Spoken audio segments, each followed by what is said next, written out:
Hi, everyone. Welcome to our October edition of Wireside Chat. I'm joined by, I'm Paul Wickover, the Associate Dean of the Online MFA, and I'm joined by Adjunct Instructor Melissa Hart, who is my co-host, and our guest tonight, Jerico Lenk, who is also an instructor in the Online MFA, and maybe some of you have had him as an instructor. I'm going to introduce him. Jerico writes poetry, prose, and everything lyrical between. His work unapologetically hops form and genre, driven by unique imagistic craft techniques he's dubbed active detail and writing with efficiency, and we'll talk more about that, or the strategic use of imagery, pattern, and tension. Alumning the university, boy, that's unusual for You got to make them up. Right, exactly. That's writing with efficiency for you. Alumning the University of South Florida English and History Classics departments, Jerico completed his MFA at the University of Washington with thesis work examining adaptation literature as both generative process and literary criticism, a Jane Eyre one-shot fanfic in which Jane and Rochester's orphan son hires a spiritualist to investigate hauntings at Ferndean Manor, accompanied by a set of example critical readings. His 2018 novel, The Missing, nominated for the Walter Dean Myers Award, investigates other Victorian ghosts from queer subculture to cocaine tablets. The visibility of queer identities is central to Jerico's work, not just for representation, but for reclamation of identities silenced by Western heteronormativity, like civic queerness in Greek antiquity, preserved by the adaptation customs of ancient storytellers. Currently, Jerico is working on a novel adaptation of the Apollo and Hyacinth myth, as well as a series of persona poems, revisiting the Homeric canon through the POV of Telemachus and Achilles. His work has received and/or been recognized for prizes such as the Pushcart, Best New Poets, Best American Short Stories, and Passage North's Ray Venter Memorial Nonfiction Prize, with one of his recent Telemachus pieces published in the Washington State Poet Laureate's Queer Poetry Anthology. His work can be found online or in print with, it's F with R in parentheses, Friction, Twickenham Notes, Columbia Journal, Sonora Review, and a handful of other lit mags, sometimes even announcements across the MFA Genre 1 and Genre 2 courses. Yeah. So welcome. Thank you. It's always so weird having an introduction read for yourself and just having to sit there like, that's me. Yep. So thank you for that, Paul. Thank you. The longer it goes on, you just have to kind of, I mean, what are you going to do? Just like, yep, that's true. That's right. I did that. Like, it's like, oh, I sent you all of that. Oh, you know what I mean? No, but it's very interesting. So, and the reason that I invited Jerico to this session was at the last MFA WIP, which is a Works in Progress event, and the next one is actually coming up very soon. He was our instructor reader and read just a wonderful excerpt from the piece that I mentioned in the introduction about the Hyacinth myth, kind of modern retelling, I guess, in a sort of a YA format, I guess. Correct me if I'm wrong, which I very well might be. I wouldn't call it modern, though. I guess all of the retellings are modernized in a way just because of we're modern writers writing them. Well, right? I didn't necessarily mean in a modern setting, although maybe it was. I can't remember. But what struck me about it was the voice. That's what I thought was so appealing and interesting. And I thought, well, I got to have this guy on Wireside Chat. Oh, thank you. So we can talk more about that book, but also about the uses of mythology in fiction, and I guess the revitalization of some of these ancient myths, which seems like very much what you're doing in terms of, like, you know, the ancient Greek myths and the I guess norms of what you again, what the introduction mentioned is like civic queerness, I guess. Just fascinated by all of this reclamation, I guess, and repurposing of some of this ancient history and culture. Yeah. So what is it that made you interested? What drew you to that to this project, I guess. No one else had done it. No one else had done it. There's a lot, so many of the retellings, right, of ancient Greek myths center around the Trojan War, but the women, which I think is fantastic, right? We're getting all of the women characters who have just been forgotten about in a way, right? And so I was like, well, what happens when we expand beyond the Trojan War? Right? Because I mean, there's so much you could write about with the Trojan War, but there's also everywhere else in myth that there are these voices that they recur as characters, but from certain characters' perspectives, right? Like Apollo has so many lovers, but we only hear about the lovers from kind of like the god side in a way, right? Yeah. I mean, so plus I just really love Apollo and his myths. So I was He like, was yeah, always my favorite when I was a kid. One of the yeah. first books I got as a kid was D'Ailaire's Greek Myths. I don't know if you know that book. It's just a Mm-mm. fantastic book with just beautiful, gorgeous illustrations. And of course, to me, they were all like superheroes. So Right. Apollo was always my favorite. Yeah, and then I mean, it's so funny because the Romans were the same way as us, right? They loved Ovid and his fanfic, should I say, of Yeah, why Apollo's not? lovers, right? Like, so it's Yeah, interesting to see how we've, you know, just as Western storytellers, we've been retelling those same stories in different cultures the whole forever. So, but yeah, I was just like, no one's done it, so I'm gonna do it. yes, Thank you for there's that the in the chat. yeah. So what can you tell us about this particular myth, the myth of Apollo and Hyacinth? Yes. So Apollo's list of lovers, mostly female. There are a handful of male lovers too. And so many of these god lover myths are kind of origin stories for things in nature, right? So I think Daphne became what was inevitably, I think, is an almond tree, I think.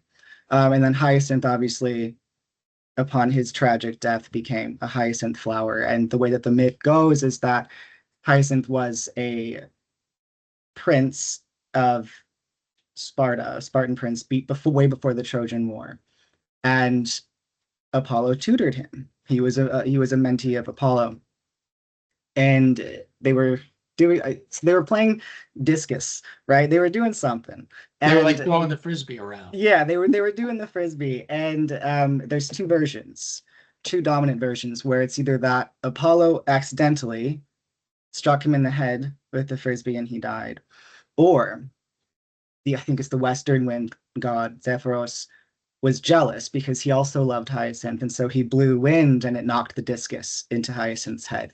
So I did a lot of research of like on both of those versions to kind of formulate this central plot of uh, uh, which one I wanted to do and looking at the different sources and how I could combine some of them. So ultimately, the idea of retelling this myth is in the actual myth, right? If it's Zephyros that had killed Hyacinth, Apollo chases him down to try to kill him to avenge Hyacinth's death. And I was like, that's very interesting. You don't see that a lot. Another god trying to kill another god because they killed their boyfriend. So that's kind of the premise of it is Hyacinth trying to stop it because it will cause war amongst all the gods.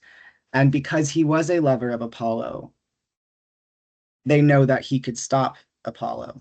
So instead of being passed along to his eternal rest, or not rest, but in the underworld, Persephone pulls him in and is like, hey, we got a task for you. So kind of like he's not a ghost, but he's not alive, right? So Right. it's just him kind of moving with the Hermes guiding, obviously, around these different places trying to find Apollo to stop him. So that's That's awesome.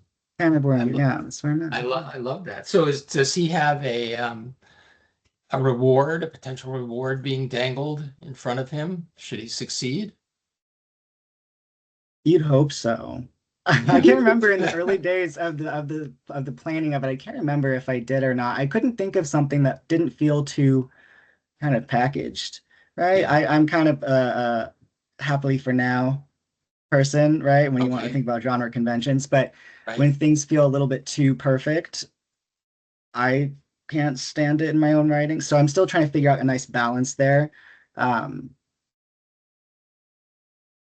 he's not going to come back to life, but he's probably going to have Yeah. a nice afterlife. You know what I mean? So yeah, Speaking of like genre and genre conventions, yeah. where would you see this story as fitting within the genre landscape?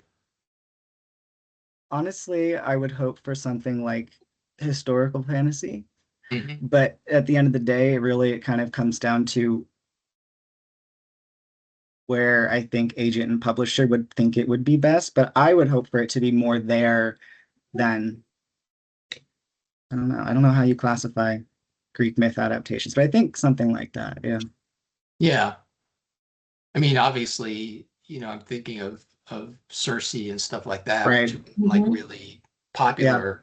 popular books. There's obviously a readership, a big readership for it out Yeah. there. Well, that's so Yeah. cool. And the other thing about it is, you've got this character, Hyacinth. He's kind of in a liminal space. Yeah. He's not dead, he's not alive. And looking back over some of your other work, including, and I'm going to space on the title here unless I look it up, Oh, you're good. including The Missing, Hmm. um, which involved ghost hunters in the Victorian era. That seems Mm. like something that you're also interested in. I love ghosts. Oh, I love the paranormal. I grew up sneaking ghost hunters where my mom couldn't see it, right? I've done ghost hunts. I don't know if anybody, I know someone in the chat had said they're from Puyallup. I don't know if you've heard of Colfax, St. Ignatius Hospital, way over on the east side of the state.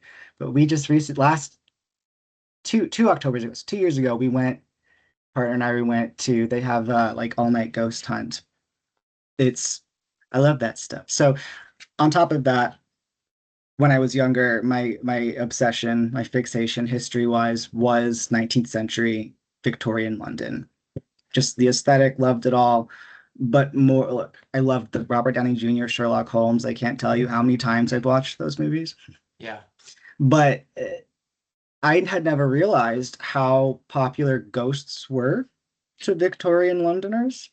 The whole spiritualist movement and stuff like that. It's the beginning of different sciences that we have now, right? Is that spiritualist kind of exploring the things about energy and life and death. And I think that kind of transition into our modern science gets missed sometimes. So it was really just the best of both worlds for me. I was like, I love ghosts, love Victorian era. So, Yeah. you know, and they had paranormal societies then, the Metaphysical Society, things like that, Psychical Research Society. And so I was like, okay, so what if we did Ghost Hunters meet Sherlock Holmes, though? Right? What if Right. Scotland Yard had a partner who did just spectral investigations? So that was Right. kind of where that came from. Yeah. Yeah, that's a natural. I mean, I'm just looking up really quick because I want to make sure I have the dates correct. I'm thinking of Madame Blavatsky, who was like very famous spiritualist Yeah. in like the late 1800s, Yeah. um, who's gave rise to all the Theosophical Society Yes. and Yeah. Yeah. things I like mean, that. there were so many cases too where people have gone to court because they were fraudulent psychics. Yeah, There are two things in the chat I wanted to hit, if that's okay. do it. Yeah, but Yeah. but So let me read. Either you read it out loud, or yeah. I'll read it out loud for those, because this is also going to be a podcast, by the way. All Oh, of the okay. Wiresides are podcasts. Very So go ahead, fun. read it out, and then respond. Yeah, so Winter had said, I don't know if this has been done, but it is along the lines of retellings and queer fiction. I have always wanted to put a spin on Dante and Virgil from the Divine Comedy. I love that you keep saying fan fiction because that's how I feel about retelling sometimes. And I just wanted to say, yes, fanfic. Do not shy away.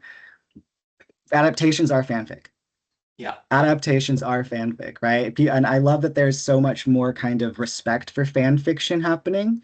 That is really what I had mentioned or what the intro had mentioned about adaptation literature is that's what fanfic is. It's adaptation literature. So I guess Winter just wanting to hit your comment and say you are absolutely right and please do it. Truly, Yeah, truly. I agree. Um, And then, yeah. I mean, it's like you said, all of the retellings that Western culture has built out of these Greek myths are a form of fanfic Hmm. when you think about it. I mean, what is it Yeah. really? It's a Because we call and all, response. yeah, and we all have our own literary myths, right? The books Right. that really meant something to us that we go back to again and again. What are some of your books like that? I gotta think of the formative ones, the core memory ones, right? Obviously, Song of Achilles. I go back to that all the time. Um, The Vampire Armand, Anne Rice's Oh Vampire yeah, Chronicles. yeah, I mean, that I picked that up when I was 16, 17, and it steered the course of my life in some ways. I mean, I know it yeah. sounds wild, but yeah, so in The Vampire Armand specifically, there is also one book from when I was in middle school. It was a middle grade book. It was called Bloody Jack. I don't know, maybe I don't know if anyone's heard of it. Every time I talk about it, people are like, hmm. But Bloody Jack was about a an orphan girl in not Victorian, but the one before Victorian London. Can't remember. Is that Regency? I'm not sure. Um, she was an orphan, and so she snuck onto a Navy ship by dressing up as a boy and became a Navy boy with the other Navy boys. And so it's this really awesome trilogy, but it was a very formative book because it had a lot more in it than you'd expect in a book that is published as middle grade.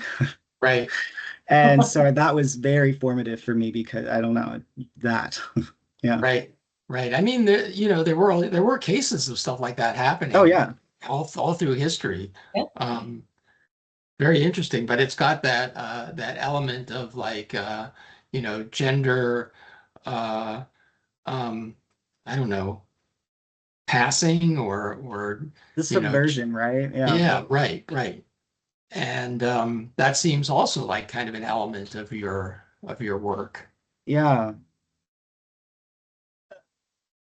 I just like rebelling. Yeah. So I'm always like, you can just, no, I think it's really important to kind of interrogate the gendered spaces of things, but in ways that are kind of taking power over the narrative in a sense, of not saying not it's not so explicit, right? But it's kind of saying, especially in the literary landscape, right? How that has shaped our social and cultural perspective of gender roles in a lot of ways. Thank you, 19th century London. Um, like kind of saying this image you've presented is not the reality, you know? And so interrogating it by kind of having characters like in Bloody Jack that are kind of, you know, what's the word I'm looking for? I don't know. Subversion, I think, is the best word for me to explain Right, it, right? Subverting it. right. Yeah. I just want to remind everyone that if you have questions or comments, please put them into the chat and either Jericho will read them himself or we'll surface them up to him. Yeah. Um, So there's one question for Sabrina. If I could put a pin in DAOs when we start yeah, talking about craft or teaching or anything like that. So just putting that pin there for my, oh, I can actually pin it. Okay, I pinned it. All right. So DAO, we'll come back to that. But yeah, so do you want me to just go to the question, Paul? sure, go ahead. I was actually looking for Dow's comment or whatever, but I yeah, go pinned. ahead to the question. Oh Yeah, yeah, there it is. Great. yeah. Okay. So Sabrina says, I am currently writing a novel based on the myth of I didn't do Egyptian in school, Egyptian myths. So if I mispronounce this, I'm sorry. Bastet versus Apep from Egyptian mythology. How much did you focus on research for accuracy over taking creative liberties? Great Biggest question. question when it comes from adaptation, 100%. Um, so I'll try to keep this a condensed answer because one answer is I did a lot of research because I liked it and I Mhm. rabbit hole and I obsess. I'm not even kidding. I spent hours in the morning for a week or so building out a family tree of from the gods up to the Trojan War of every king I could, every member from anybody named in the regions. Just part of it, and that had come from, as far as creative liberties too, trying to figure out Hyacinth's family, right? Because they're real kings in records, these names, and trying to locate them in the ancient map. So trying to kind of bridge the gap between the characters and worlds in the myth and then the reality that they're linked to. And so I ended up building out a whole family tree as much as I could, to see also how he's only a couple generations away from the Trojan War. How is he related to anyone in the Trojan War, kind of thing, which then feeds into, when actually writing the book, you can reference those things and kind of play with time and then create thresholds for readers to kind of contextualize, because if they know who Hector is or Odysseus, right, they'll be able to kind of map their way with the characters. With something like mythology, you also have the fact that, I wouldn't, not the fact, but kind of just the eternal dilemma of we're missing some things. We don't have all the answers and all the connections, which I think is also partially why I made the family tree, is to kind of find where I could make my own. For example, according to myths, I'm going to put in the chat really fast a specific website that I use. It's tertiary. It's got a bunch of myths, but it has sources for everything. It has all the different regions for everything with ancient Greek. But one of the things I stumbled into was that, according to myths and historical records, which kind of are the same thing at a certain point, Hyacinth's father's sister is, forgot her name. Such an E. It's not Eurydice. Oh, it's an earlier Eurydice. Anyway, so his cousin is Danae, Perseus's mother. Right. So first of all, that's a way to contextualize for readers. But then at the same time, now I'm like, okay, well, how do I interact with that myth within my own retelling? Right. So what I ended up doing creative liberty wise is there's some kind of border skirmish that his father, Hyacinth's father and brother, have to go with the army. And his uncle, right? So the king, Danae's father, goes with him. And while he does, Danae stays with the family, with Hyacinth. And ancient times, marriage, you marry your cousin sometimes, right? They're talking about marrying Danae with one of the sons, like Hyacinth's brother, and Hyacinth's uncle judges Hyacinth, right? He's the youngest son. Why marry his daughter to a youngest son? So there's all this contention there. And so Hyacinth's mother, in how I was doing this, argued with him and kind of didn't curse Danae, right? But prayed to Zeus to get back at the uncle. Well, then we have Perseus happening afterwards, kind of thing. So I was like, how do I kind of interact with this myth?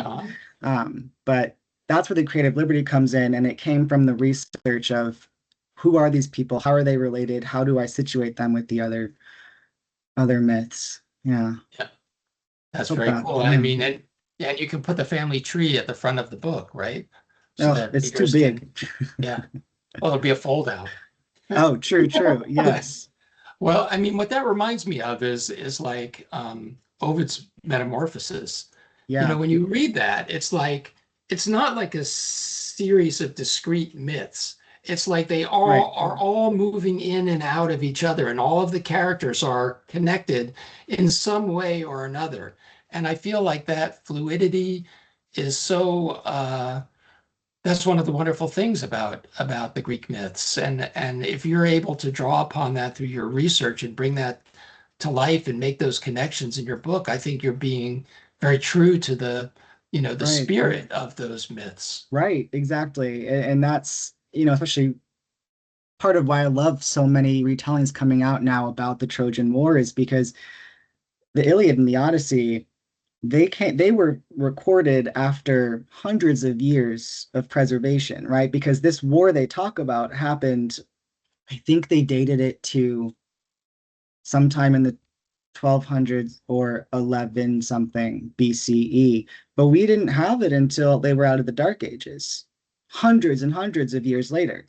Right. But somehow this story that had such accuracy that they were able to recently date it had been preserved over time through all of these centuries just from Yeah, oral tradition. But that also begs the question then, how much was adapted along the way by the cultures telling it, right? Which I is, mean, yeah, we have to assume a lot, I think, right, yeah, because it's human nature.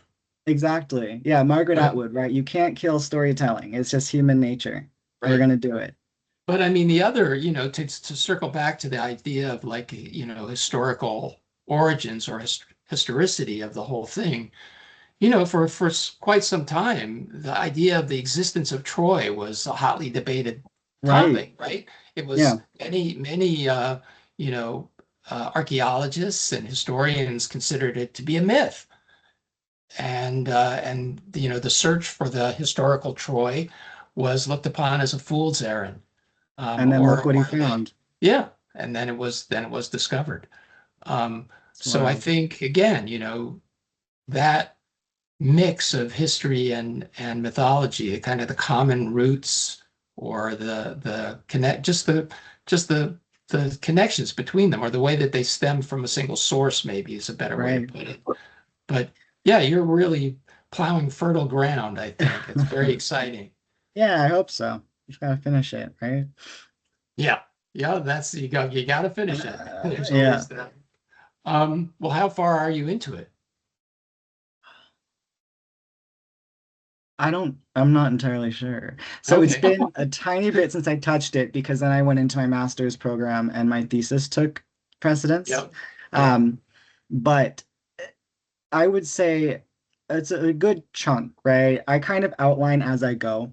Yeah. Not really, a fly by the seat of my pants, but I have like a bare bones outline, and as I'm working, things start to generate from each other in my head. So I'll go and I'll kind of add to my plot scene by scene. And so I think where I'm at right now is trying to solidify that plot outline according to like where things have changed so far.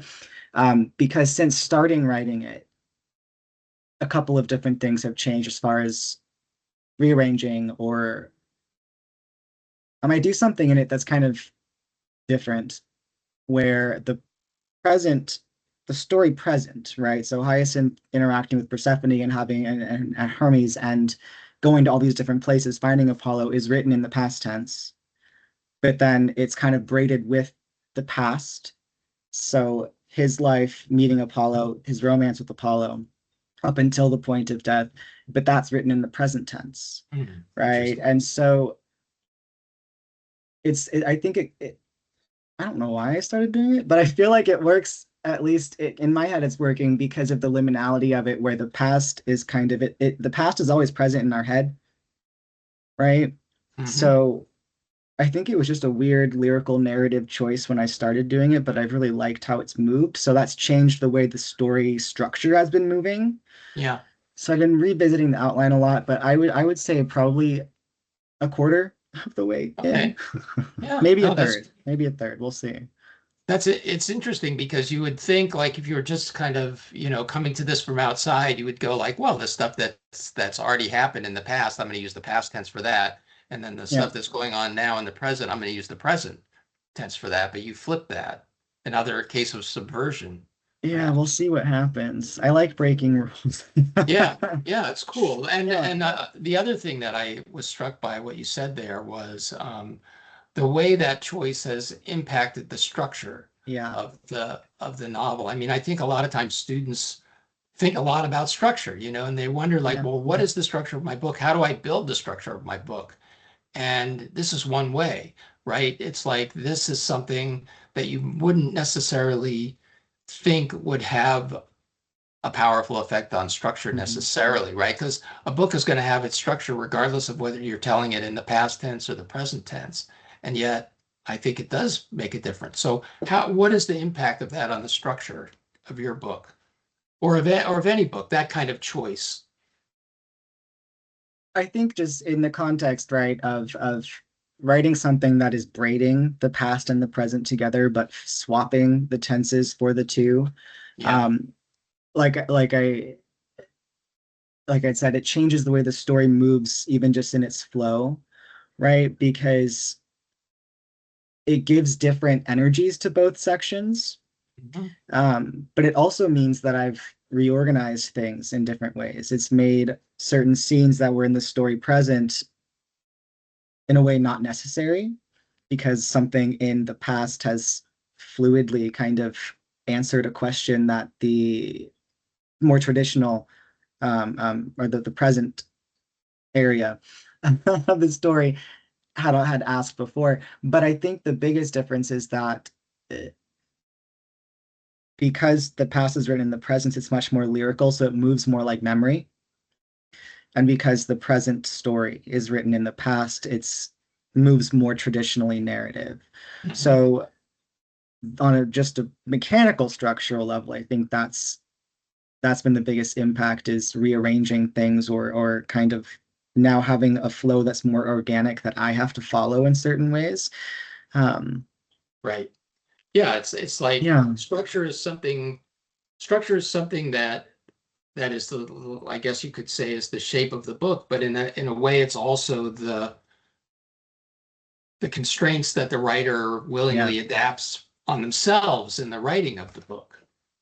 Yeah, I think that's a great way to put it, is constraints that we willingly put on ourselves, right? I know I said I like breaking rules, but as the writer, sometimes you have to give yourself, like, not even sometimes, constraints always generate the best work.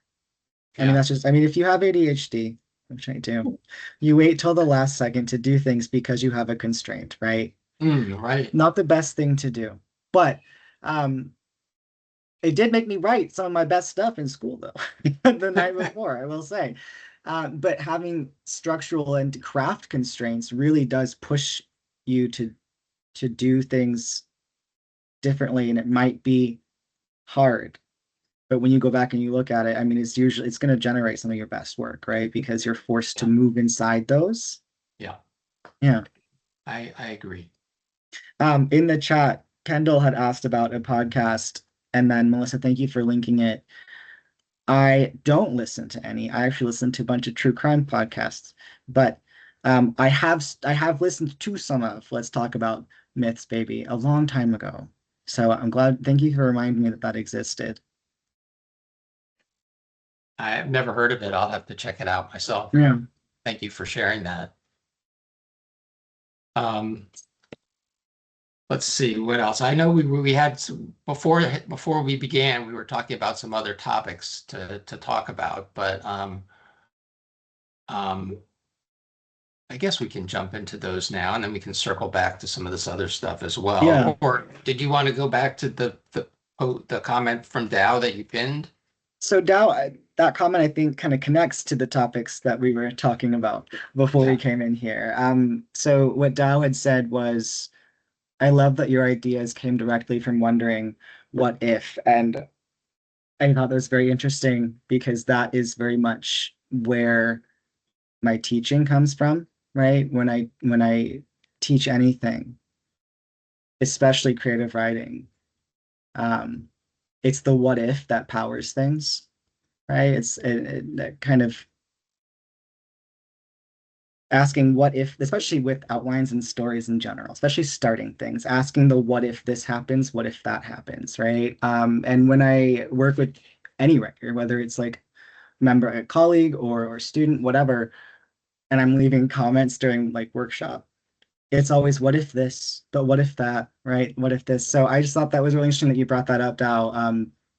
Just how my mind works, I suppose, but I recommend it to anybody, right? Especially if you're in like, oh, sorry, the sun is coming in, like in a block, asking yourself what if with different things, um, or even just in revisions, right? It could be as simple as what if this character did this, what would happen, right? Yeah. It's yeah, always ask it, yeah. Yeah, I think it's good to ask yourself that, because a lot of times you foreclose certain decisions because you Mm-hmm.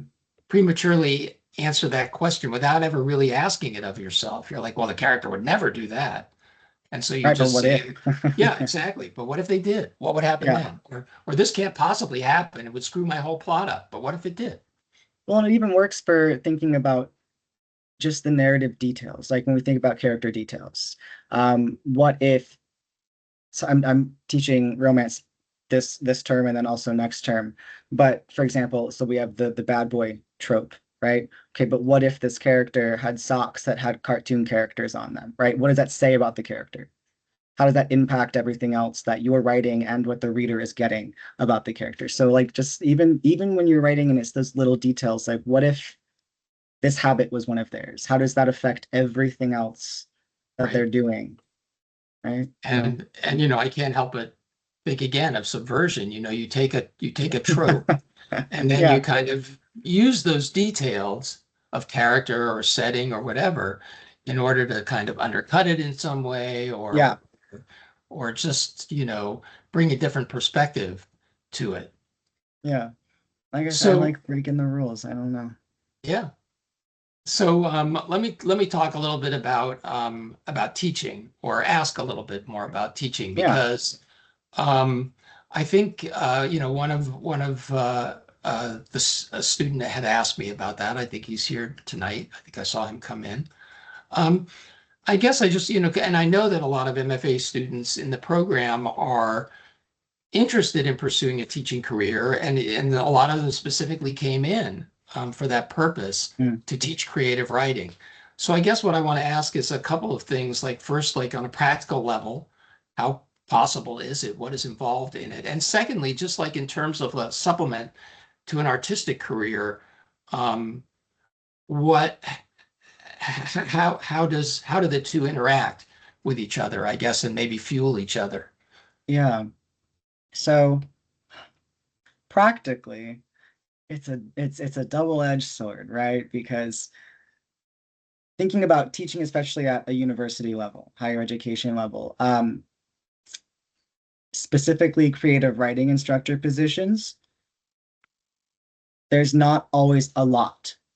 That's the hard part about academia is that sometimes there's just not a lot in the field that is open and available, which is the scary part. But I would tell everyone, do not let that dissuade you, just something to be aware of in general with academia, right? So I think this trend is changing. I mean, I guess I should say clearly it's changing or I wouldn't have a job, but I think for a while it was that you had to have like a PhD to teach at some schools with creative writing, and I do not, and I don't think a lot of other people do I either. don't. And so, yeah, I think that trend is changing. I had a teacher who told me if you want to teach it, you need to get a PhD, and I was like, there's like 5 schools that offer that Yeah. that even offer the PhD in creative writing, but so if you want to go the teaching route, MFA, right? You want to get your master's, which you all are doing. So it's very exciting. And from there, practically, it's really just kind of, you know, making your connections, looking around, going to different places and thinking, what kind of school do I want to teach at? Right. Because there's all different types of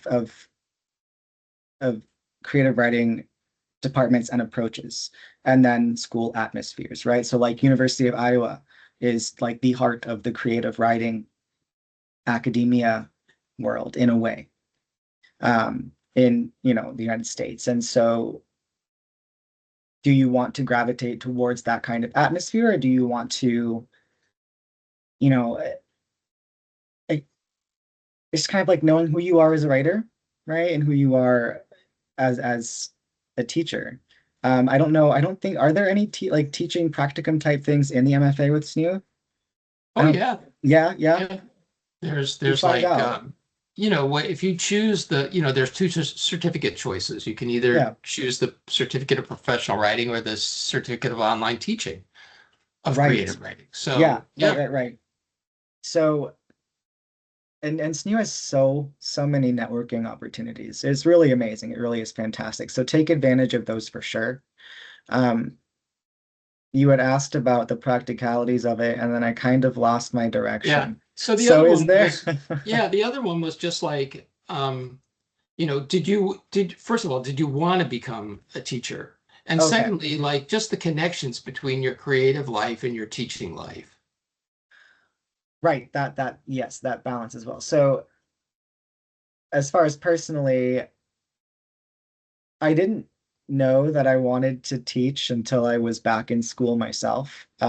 I left high school at 16 with my GED and then took a couple years off. And then I just did not like what I was like, I'm a manager at McDonald's. I want to do other stuff. I like learning. So I went back to school at 20. And the reason I have double majors and a minor is I didn't want to leave. So I kept adding things.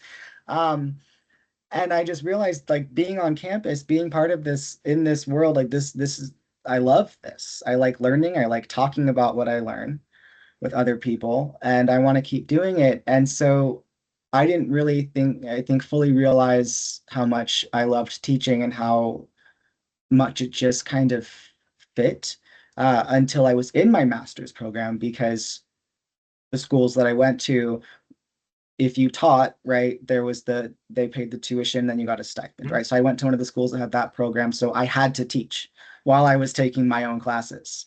And I just loved it. So I was like, I would like to keep doing this. And I just have been. So that for me is kind of where it came from is I don't want to say I had to do it, but like I had to do it. And then starting to do it, I was like, I really love this. And as far as the balance between, that and the creative side, you know, the reality is that it's hard to balance sometimes because there's so much you're doing and depending on kind of how you are as a person, there are some instructors who know how to structure themselves and manage their time. And when it comes to things like working hands-on with students' work, I'm the kind of person that I would rather not structure it and just spend as much time with each student with each piece. And so sometimes when I run out of time not able to do my stuff for like my own writing, I know I bring it on myself, right? Yeah. But it's worth it to me because one of the best parts and honestly some of the most inspirational for myself as a writer is working with students and their work. Right? You're getting to see other people's stuff. You're getting to read stories. And that's always a good thing as a writer, always. But then you're able to talk about craft and methodology with other people who are also thinking about craft and methodology.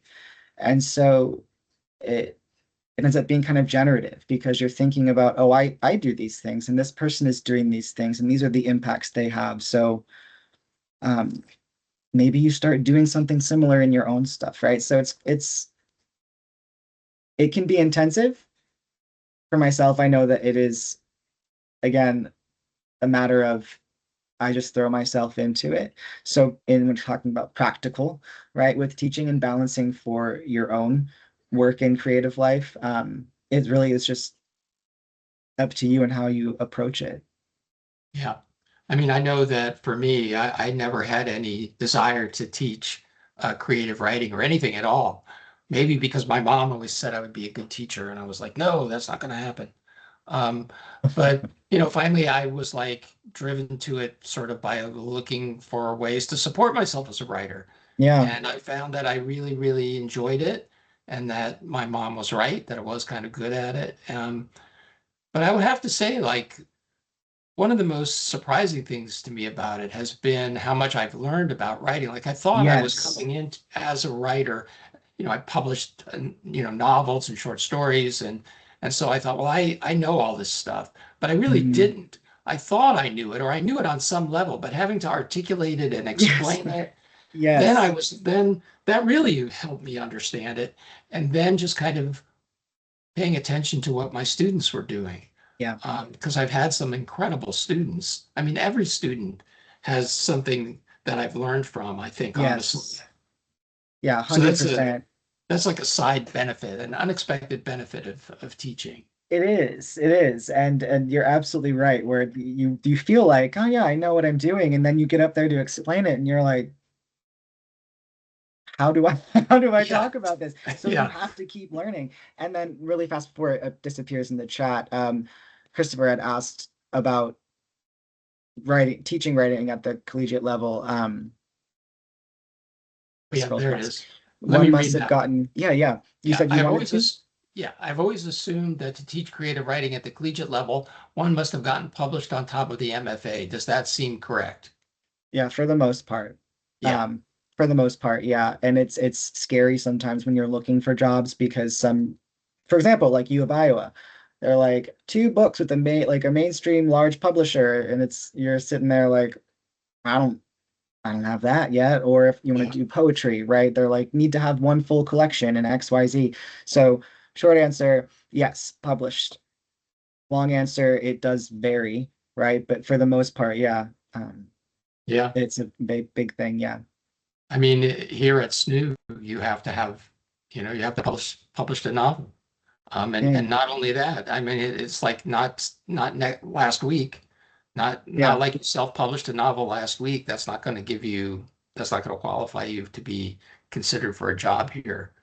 right. Um, and I feel like we're pretty open, really, because we're online only, and we're trying to be as uh, welcoming as we can to like students from every walk of life, students that Yeah, can't that don't have a chance to go to other programs. But still, we want to make sure that the instructors here have the necessary experience to be teaching them valuable lessons about not just writing, but publishing. right. And I love that that's built into the program or into the classes too, right? Especially kind of because I do the genre one and genre two Yeah. courses, and there's such an emphasis on this as being like you are working towards being published. And it's funny because that's something that actually my undergrad emphasized more than my grad program, Yeah. which I think is wild. Yeah. It depends on the program. It was never emphasized in my grad program. In Yeah. fact, if you brought publication up, it was like, you'd get dirty looks. Mm. It was like, how Yep. dare you? We're talking Yeah. about art here. Right. There's that weird divide, and it's breaking down slowly, I think, right? But that Yeah. weird divide between academia and, literary writing and commercial writing. And it's like, Yeah. I there's, definitely, yeah. we're definitely seeing that breakdown. I mean, I don't think Oh, there's yeah. any question about it that you know, books that come out now that have kind of literary reputations, they almost always will have some element of genre Oh, yeah. fiction in them. Especially these days, it seems like speculative fiction has really been, Hmm. you know, adapted by a lot of otherwise literary writers because that's what they grew up reading. Right.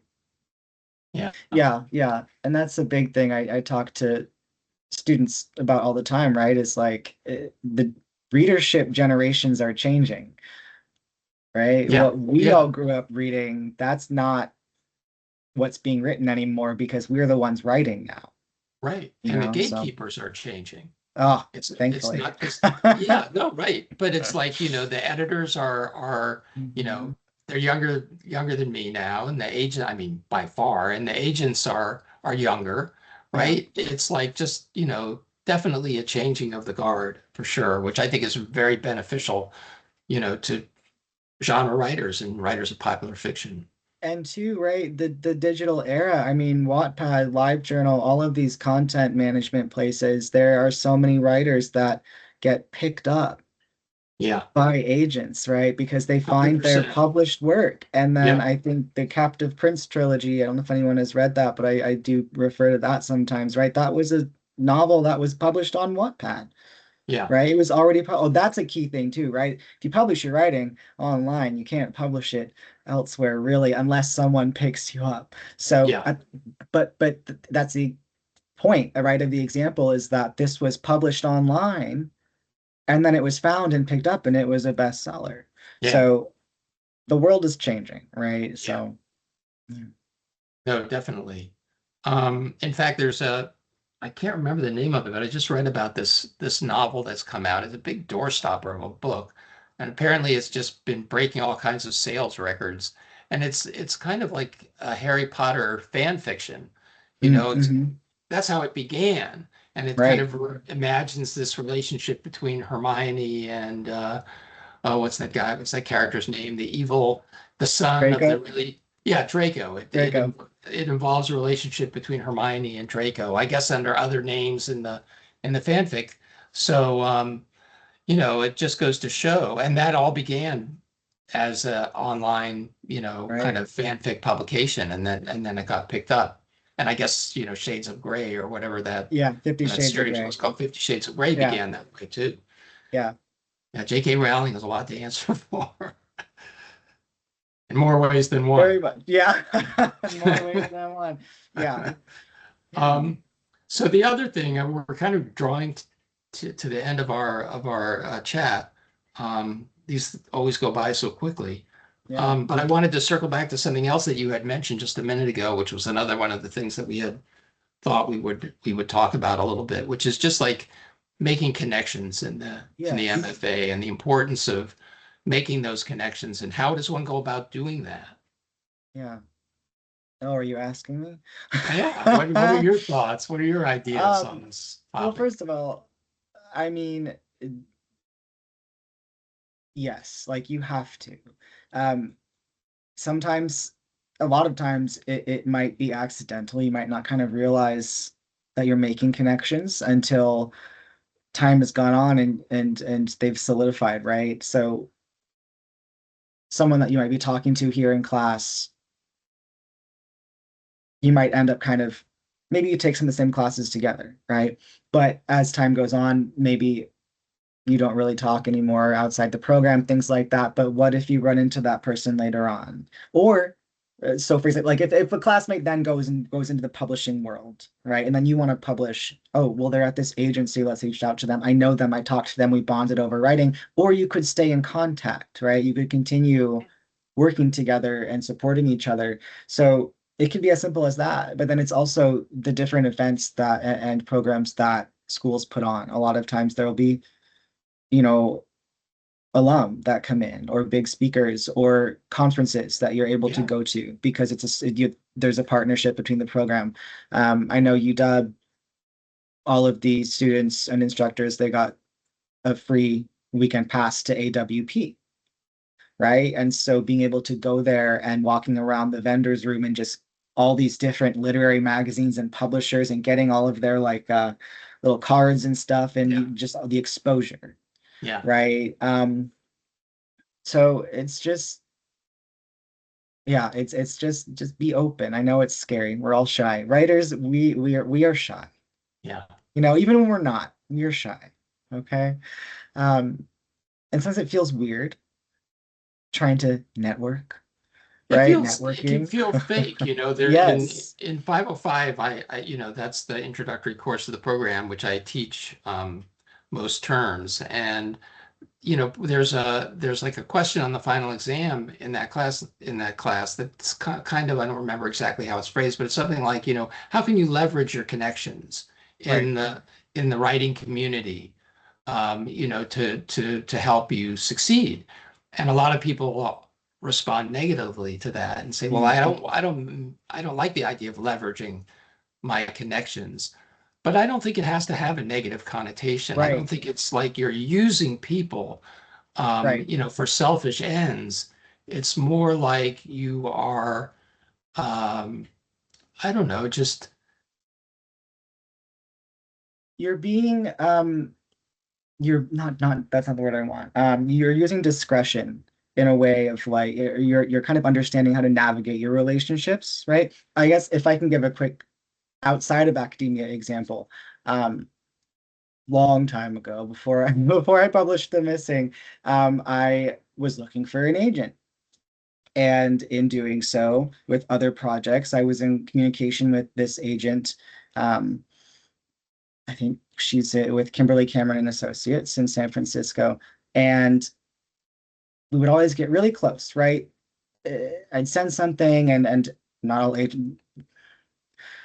It's very rare you're going to get an agent to reply to your query, right? Even rarer for them to reply substantially. But this agent would talk to me, right? And she'd say, I really love this, but I don't think it's right now. I'd love to work with you, keep sending. And so we had this kind of conversations happening. And one year I ended up signing with someone else. And there was like a year after that, the other agent had just emailed me to just be like, hey, just checking in, seeing how you're doing. That's wild. So that was a connection that when I ended up realizing that the relationship with my signed agent, business wise, was not, it wasn't the best for either of us, right? We just weren't a good fit. Yeah. I did not know what to do. So I reached out to the other agent and I said, and I think this is what I'm trying to say about leveraging, right? Where it's not a negative thing. And I had kind of told her, I said, I have a question for you. The agent that I'm with, this is kind of the situation. What do you recommend? Do you have any advice on how to go about doing X, Y, Z? And she guided me through the process of, because I was like 21, 22. So I was just like, oh, how do I do this? Right? What do I do? Business. Um,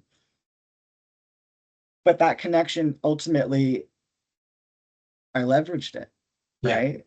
And in a way, And kind of told her, hey, I'm unagented yes. now. Right. No, You seriously, know? but there's nothing wrong with that. I mean, that's Right. not like a black mark against your character or But you anything. feel like it is. Yeah. It felt like I was going behind, I felt like I was going behind the back of another agent. Right. And I'm like, they're gonna know my name's gonna be smeared because it is a small world sometimes with the No, agents, it is. It is. It is. But I mean, you know, there's a difference between malicious behavior Right. and behavior that's just like, I don't know, just you're just trying to do your best as a writer and make it in a very difficult profession. Yeah. And, you know, as long as you're acting with integrity towards your fellow Yeah. writers, I don't think there's anything negative there about, I don't know, calling upon your friends Right. and your relationships because you would do the same for them, and you Right. will. I mean, that's the thing, all of this stuff. Like, a writer's career is long and it has a lot of ups and downs, and Yeah. the people are going to similarly have their ups and downs. You're going to know people who are suddenly elevated to high positions of authority within the field, like you mentioned. Somebody becomes Yeah. an agent, somebody becomes an editor, or my current agent began as my editor Mm. for my first novel. They bought my first novel, and they uh, then they joined my the agency that I was Yeah. a client of, and then I moved over to them as my agent. So you just never know, right, where people are Right. going to end up. So I hope that listening to this, students can feel a little bit more at ease and less guilty, maybe, Yeah. about, you know, it You have does, to it's advocate for hard. It's yourself. hard. Yes, it's hard. It's hard to phrase it in a way that can't Right. be undercut. But it's like, if you're part of a community of friends and colleagues, you really are trying to lift all of them up, and they're Right. trying to do the same for you. Yeah. And it's something I think that especially students in workshops at any level run into is this feeling. I wouldn't say it's competition, but I think every person has kind of an internal competing with other people just because we want to do our best, right? And I think sometimes that can be like just a barrier in general of getting used to things like workshop is Yeah, how do you support each other when you might feel like someone is doing something better than you are, right? yeah, You're not as good as them. And I think, as we continue to expand what is good writing, right? Outside of a good or bad polarity and into just writing is diverse. People don't all write the same and they shouldn't, right? I feel like that kind of helps create a more naturally supportive environment, right? Because we're all doing different things because we're different people. right. And I like that you used the word integrity. I think I'd also add authenticity, Yeah, right? So yeah, we're all struggling. We're on the struggle bus together, y'all. So yeah.